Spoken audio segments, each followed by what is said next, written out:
melanjutkan kisah keris Nogososro dan Sapu Inten untuk sobat semua.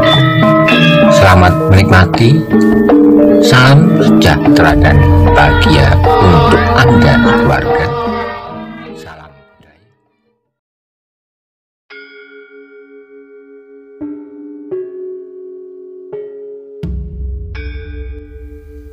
Pada episode sebelumnya dikisahkan, Aryo Saloko mengejar seseorang yang berkelebat dari rumahnya, kemudian dikejarnya hingga sampai ke umbul-umbul pring. Tapi kemudian orang itu menghilang dan menimbulkan kegemparan penduduk sekitarnya. Bagaimana kisah selanjutnya? Simak bersama-sama. Tanpa mereka sengaja, maka sebagian dari mereka segera menghubungkan peristiwa itu dengan hal-hal yang gaib yang tidak dapat dikupas dengan nalar. Tapi Ki Ageng Gajah Suro, Lembu Suro Wonomerto segera menghubungkannya dengan keris-keris Kiai Nogososro dan Kiai Sapu Inten. Apakah masih ada yang menyangka bahwa keris-keris itu berada di Banyu Biru? Berkata mereka dalam hati, seandainya demikian, siapakah yang masih akan mencoba mencarinya?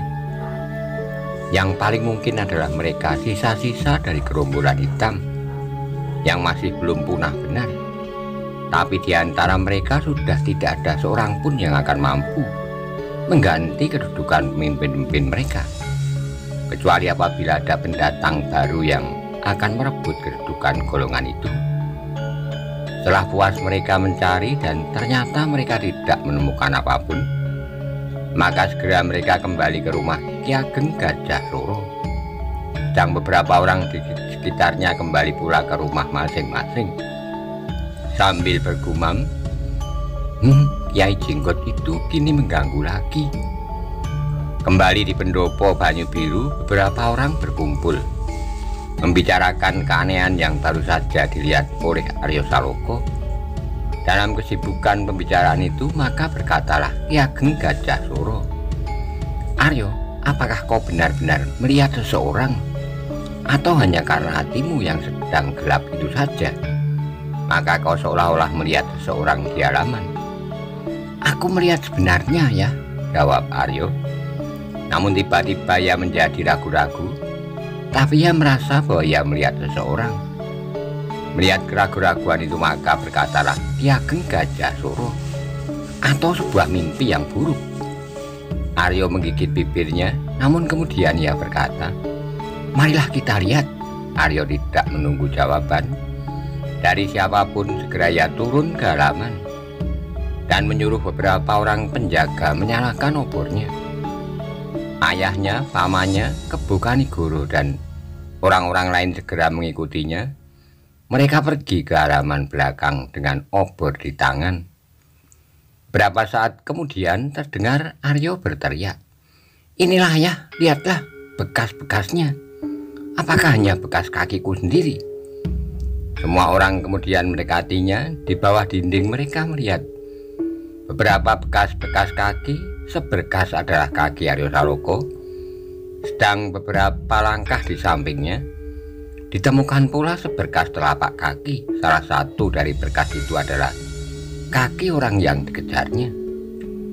Semuanya mengangguk-anggukkan kepalanya. Mereka kini percaya bahwa seseorang telah memasuki halaman tanpa diketahui. Meskipun Gajah Suro untuk sementara masih perlu menempatkan beberapa orang penjaga di sekitar rumahnya. Aneh, gumam mereka. Dan sebenarnya lah bahwa hal itu sangat mengherankan beberapa orang penjaga di sekitar rumahnya. Malam itu kemudian hampir tak seorang pun dari mereka yang berada di pendopo sempat untuk pergi tidur. Mereka mundar-mandir ke sana kemari, meskipun kemudian Lembu Suro masuk juga ke Gandok Wetan. Namun orang itu tidak juga dapat tidur. Sedang Kebo Kanigoro masih belum beranjak dari tempatnya di pendopo Banyu Biru. Hanya kini ia duduk bersandar tiang, pandangan matanya jauh menyusup ke dalam gelapnya malam. menyentuh ujung pepohonan di kejauhan, gelap malam semakin gelapnya.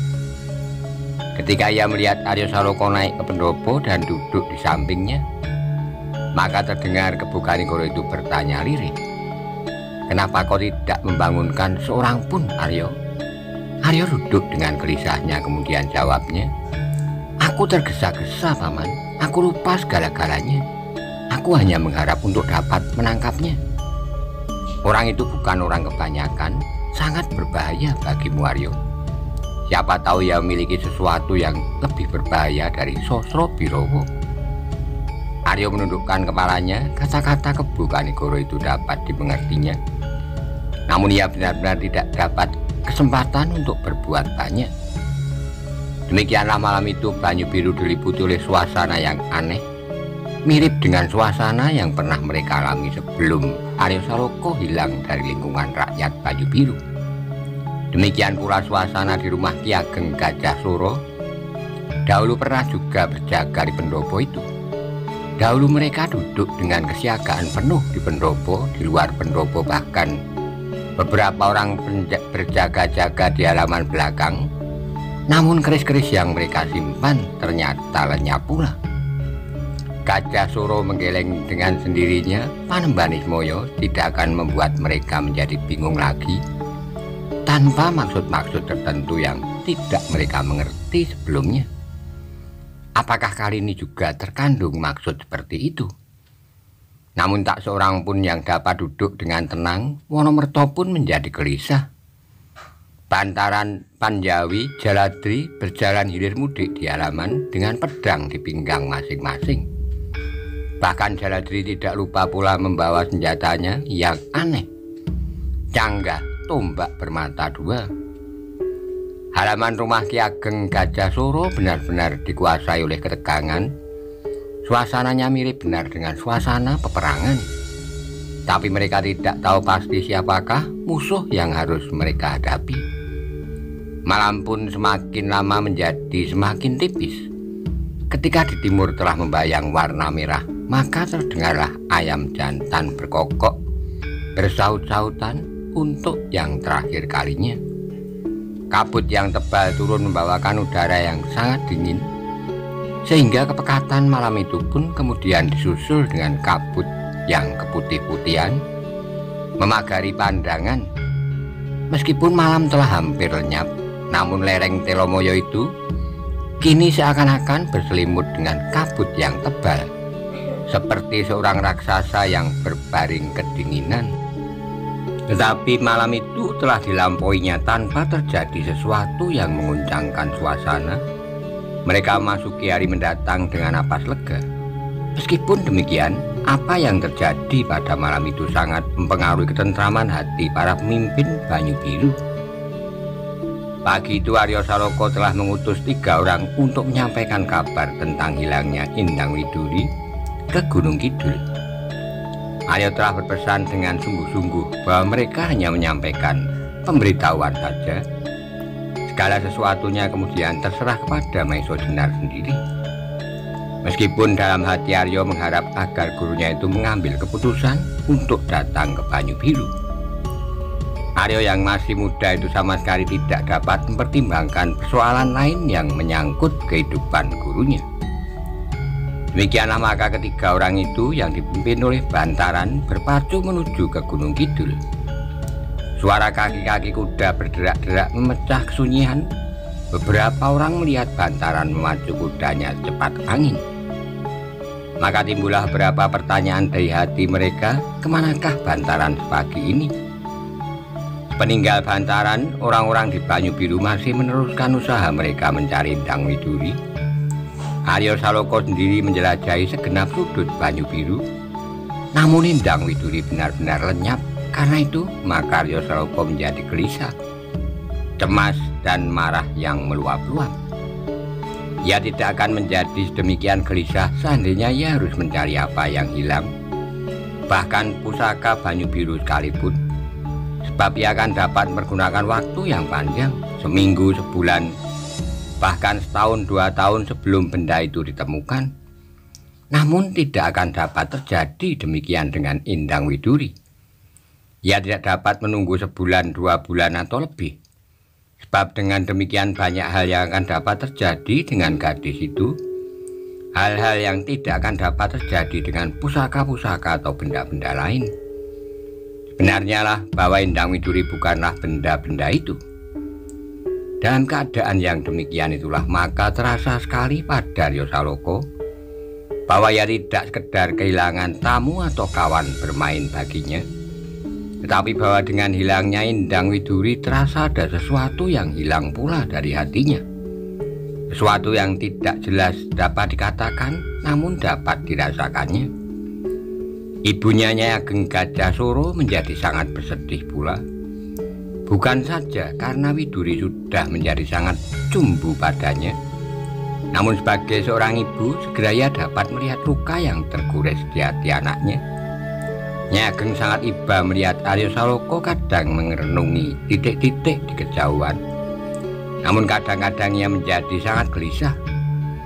Bahkan anak muda itu sering sekali dengan serta-merta meloncat di atas punggung kudanya dan berlari menghambur ke tempat yang tak diketahuinya.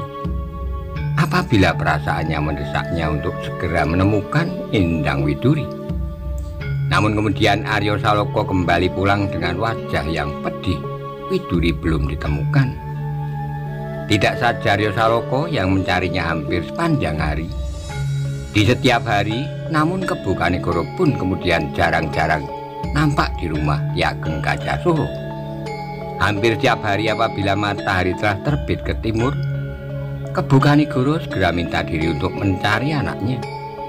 Dengan seekor kuda yang dipinjamnya dari Banyu Biru, Kebo Kanigoro berputar ke segenap penjuru. Tapi seperti Arya Saloka, maka Kebo Kanigoro itu pun kemudian pulang seorang diri.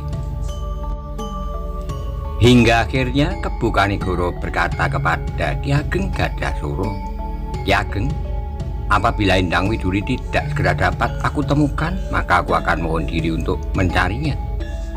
Aku tidak akan dapat mengatakan berapa lama waktu yang akan aku pergunakan untuk itu." Ki Ageng Gajasura menjadi gelisah pula, namun jawabnya, "Jangan tergesa-gesa meninggalkan Banyu Biru, Kakang. Kita di sini masih berharap untuk menemukannya. Tetapi bagaimanakah kalau Widuri telah dibawa orang meninggalkan Banyu Biru?" Ki Ageng Gajasura tidak dapat menjawab pertanyaan itu. Sebenarnya akan sangat menggelisahkan apabila diketahui bahwa Endang Widuri sudah tidak berada di Banyu Biru lagi. Tetapi bagaimana? Bahkan kemudian Ki Ageng Gajasura telah sampai pada suatu keputusan untuk menyebar orang-orangnya jauh keluar Banyu Biru di samping para pengawas yang telah ditempatkan di setiap pintu kota. Dan di garis batas mungkin Endang Widuri berada di Demak, di Pajang, Jipang atau Berkuto. Namun ia masih menunggu apakah yang akan dikatakan oleh Bantaran setelah ia kembali dari Gunung Kidul. "Biarlah aku menunggu Bantaran itu pulang, Ki Ageng," berkata Kebo Kanigoro. "Mudah-mudahan tidak terlalu lama hingga aku tidak akan terlambat." Ki Ageng Gajasura mengangguk-anggukkan kepalanya. Ia mencoba ikut merasakan apa yang menyebabkan Kebo Kanigoro menjadi sangat murung dan pendiam. Apalagi kalau Ki Ageng itu melihat Arya Saloka menjadi seperti anak yang kehilangan sikap. Kali-kali ia berbaring di biliknya, namun tiba-tiba ia berlari keluar untuk hanya sekedar duduk di bawah pohon sawo sambil bertopang dagu. Bantaran yang mendapat tugas untuk pergi ke Gunung Kidul berusaha melakukan pekerjaannya sebaik-baiknya. Dengan kecepatan yang sebesar-besarnya ia maju kudanya di atas jalan berbatu-batu. Dituruninya lereng Bukit Telomoyo dan kemudian di atas jalan-jalan ngarai ia menerobos hutan-hutan rindang, menempuh jalan yang telah diancar-ancarkan. Namun Bantaran menyadari bahwa perjalanannya bukan perjalanan yang ringan. Sekali-kali ia harus menempuh belukar yang tepat dan jarang dilewati orang. Karena itulah maka di sisi kudanya tersangkut pula sebuah busur dan endong yang penuh dengan anak panah. Apabila keadaan memaksa, maka dengan senjata itu ia dapat mempertahankan dirinya dalam jarak yang jauh sambil berkuda. Namun yang penting baginya apabila mereka harus bermalam di perjalanan, senjata itu akan dapat dipakainya untuk berburu binatang. Selain panah-panah itu, di lambungnya tersangkut pula sebilah pedang panjang. Senjatanya itu hanya tak pernah berpisah dari tubuhnya sejak ia menyingkir ke Gedong Songo. Sementara itu Maiso Jenar dan Roro Wilis telah sampai ke Gunung Kidul. Perjalanan yang mereka tempuh adalah benar-benar perjalanan yang mengasihkan. Apabila sebelumnya mereka selalu berada dalam perjalanan yang diliputi oleh ketegangan yang mendebarkan, maka perjalanan kali ini selalu diliputi oleh sendogoro yang riang. Meskipun dapat ditempuh jalan lain yang lebih baik seperti yang telah diberitahukan oleh Sorayuda kepada Kebu Kanigoro apabila ia akan menyusul kelak, namun kali ini Sorayuda sengaja menempuh jalan yang lain, jalan yang sangat sulit, tetapi kesulitan itu benar-benar tidak terasa oleh Roro Wilis. Karena itu maka perjalanan mereka kali ini melewati daerah-daerah yang sukar. Mereka ternyata masuki hutan-hutan yang tepat, bahkan kemudian mereka melewati daerah Gelangan dan menjulur di kaki Bukit Tidar. Maiso Jenar yang pernah bertempur di atas bukit itu melawan Ki Ageng Gajah Suro memandangi bukit kecil itu dengan kesan yang aneh. Sebuah kenangan telah menggores di dadanya. Seandainya pada saat itu Adi Sosro Birowo yang ada padanya tidak seimbang dengan Aji Lebu Seketi yang dimiliki oleh Ki Ageng Gajah Suro, maka entahlah apa yang terjadi, namun agaknya Ki Ageng Surodipoyono benar-benar telah mengukur kekuatan yang tersimpan dalam dirinya waktu itu dan kekuatan-kekuatan yang tersimpan dalam diri anaknya. Tapi saat ini Sorayuda tidak mengambil jalan ke arah Pangrantunan, namun perjalanan itu mengarah terus ke selatan. Setelah bermalam di perjalanan, sampailah mereka ke hutan yang cukup lebat, Mentao. "Apakah kita akan ke hutan ini, Sorayuda?" bertanya Maiso Jenar. "Ya," sahut Sorayuda, "jalan yang paling dekat." Maiso Jenar meragukan jawaban itu, tapi ia tidak menjawab. Diikutinya saja Sorayuda yang berkuda lewat jalur jalan yang dahulu pernah dilalui. Mereka akhirnya sampai juga di Biridan, dan tanpa setahu Maiso Jenar, tiba-tiba mereka sudah berada di depan sebuah gua. Maiso Jenar terkejut melihat gua itu. Gua yang pernah ditinggali oleh Ki Ageng Pandanalas. "Apakah kau pernah melihat gua itu, Maiso Jenar?" Maiso Jenar tersenyum kemudian katanya, "Entahlah, bertanyalah kepada Wilis." Roro Wilis hanya dapat menundukkan wajahnya. Kenangan itu tiba-tiba telah menerkam hatinya, tapi adalah seorang gadis. Tanggapannya atas kenangan itu tidak seperti Maiso Jenar. Karenanya tiba-tiba matanya terasa sangat panas dan setetes air mata jatuh di pangkuannya. Sorayuda dan Maiso Jenar kemudian berdiam diri, tapi mereka tidak menjadi cemas meskipun mereka melihat Roro Wilis menangis, sebab mereka tahu bahwa gadis itu sedang diganggu oleh sebuah kenangan yang menakutkan seperti terjadi saja dalam mimpi. Sebenarnya memang Roro Wilis sedang mengenangkan masa-masa lampaunya. Di hutan inilah ia dahulu hampir saja membunuh dirinya seandainya tidak ada seorang yang bernama Maiso Jenar yang sekarang ini berada dekatnya sebagai seorang yang telah merampas segenap hatinya. Di hutan ini pula ia bertemu dengan kakeknya Ki Ageng Pandanalas, dan di hutan ini pula ia hampir diterkam ular laut yang mengerikan. Tetapi semuanya itu sudah lampau, semua pahit getir penghidupan telah dialami. Bahaya yang dilampauinya tidak saja di hutan Mentao, namun kemudian nyawanya pun telah diserahkannya untuk merebut kembali ayahnya dari tangan harimau betina di Gunung Tidar. Namun ayahnya telah mati pula, kini ia tinggallah seorang gadis yatim piatu. Di hutan itu di daerah Biridan yang sepi itulah mereka bermalam kembali. Daerah yang pernah memberi mereka suatu kenangan yang pahit. Tetapi pada malam itu mereka dikejutkan oleh kehadiran beberapa orang yang bertubuh besar dan bengis. Mereka dengan serta-merta mengacungkan senjata senjata mereka kepada rombongan itu. "Apakah kehendakmu?" bertanya Suryuda kepada pemimpin mereka. "Harta atau nyawa?" gertak mereka. Suryuda tertawa, jawabnya, "Kenalkah kalian kepada kami?" Orang itu menarik alisnya, kemudian geramnya, "Persetan dengan kalian. Aku tidak pernah bertanya siapakah kurbanku. Kali ini semua pedagang yang lewat daerah ini adalah hidangan buat kami. Kami telah membawa beberapa orang pengantar yang akan dapat melawan kalian." Aku sudah tahu. Kalian pasti membawa beberapa orang pengantar. Nah, sekarang biarlah kami bertempur. Pekerjaan ini sudah kami lakukan bertahun-tahun. Sekali lagi Suryuda tertawa. Karena itulah maka pemimpin mereka membentak, "Jangan tertawa. Ayo, apakah kau pemimpin dari para pengawal?" Suryuda maju selangkah, kemudian katanya, "Berapa orangkah jumlah kalian?" 15 orang, sahut orang itu. "Kalau kami memberi tanda, maka akan datang lagi 15 orang pula." Tiba-tiba sebelum Suryuda menjawab, maka Maesa Jenar telah melangkah maju pula. Dengan tenangnya ia berkata, "Jangan membual. Apakah kau sekarang bergabung dengan sisa anak buah Lowo Ijo?" Pemimpin rombongan itu terkejut. Dia mata-matinya Maesa Jenar dengan seksama. Kemudian katanya, "Siapakah kau?" "Sekayon," jawab Maesa Jenar. "Hei!" Mata orang itu terbelalak. "Dari mana kau tahu namaku?" "Aku Sekayon dari Gunung Tidar. Dahulu aku adalah anak buah Simorudul." Orang itu menjadi semakin heran. Namun ketika terpandang olehnya wajah Maesa Jenar yang semakin lama menjadi semakin jelas, maka terdengar suaranya Paro. "Apakah kau Maesa Jenar?"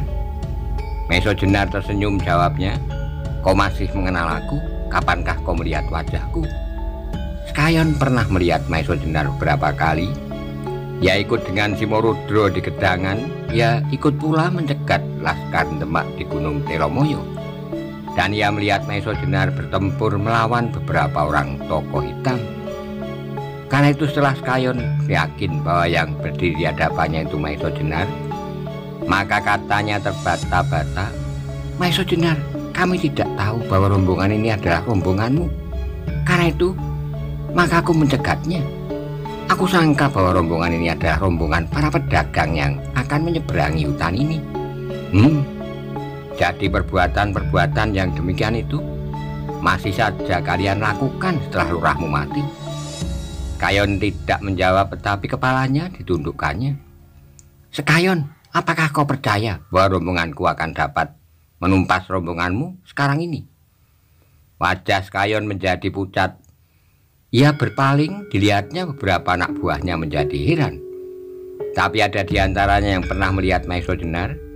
Bekas anak buah Simorudro dan bekas anak buah Lowo Ijo yang bergabung itu kini diliputi oleh ketegangan. Namun mereka yang baru dalam pekerjaannya mencoba untuk masih menunjukkan kegarangannya. "Siapakah orang itu, Kakang Sekayon?" "Maesa Jenar," jawab Sekayon gemetar. "Apakah orang itu anak gendruwo sehingga kita takut kepadanya?" "Bukan saja anak gendruwo," jawab salah seorang di antara mereka, "bekas anak buah Lowo Ijo, tetapi anak malaikat."